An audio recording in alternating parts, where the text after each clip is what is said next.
Odm. Makiariria muthenya wa ira mari kanithaiini wa Owila Church of Christ mwena wa James nimathiite na mbere na kuga ati nimakunyitanira na niguo gucokereria thayu thiini wa kaunti ino na makiria kuiguana kwa Governor James Orengo rohomwe na atongoria angi kuma thiini wa kaunti ino. Nao MCAs o kuma thiini wa kaunti ino ya Siaya nimaugite nimagukorwo makirutithania wira na atongoria othe niguo gucokereria thayu uria makoretwo makiaga gwa kahinda karaihu.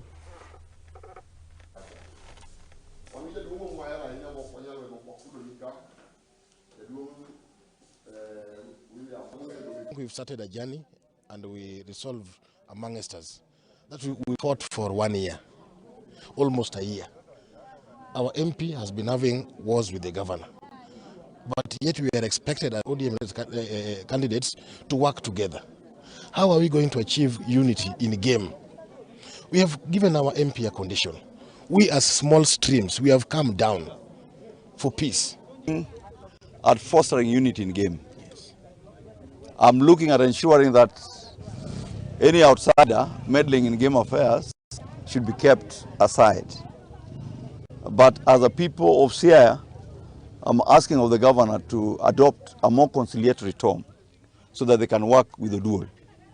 I think Senate pronounced itself. I think it's just important to reconcile ourselves to the realities on the ground that we are elected to perform and deliver to the people of Siaya.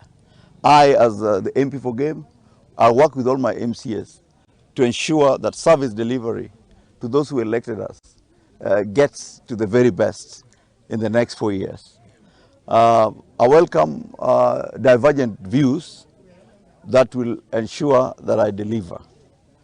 But the time for election is not now. Election will be in 4 years.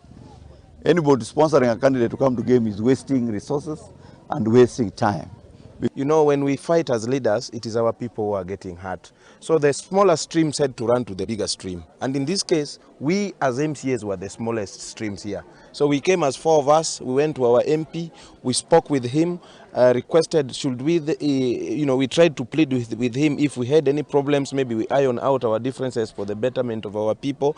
But again, we even insisted and requested that with the same spirit we started as small leaders, he should also emulate and go to our governor so that they can correct their differences if there is any. But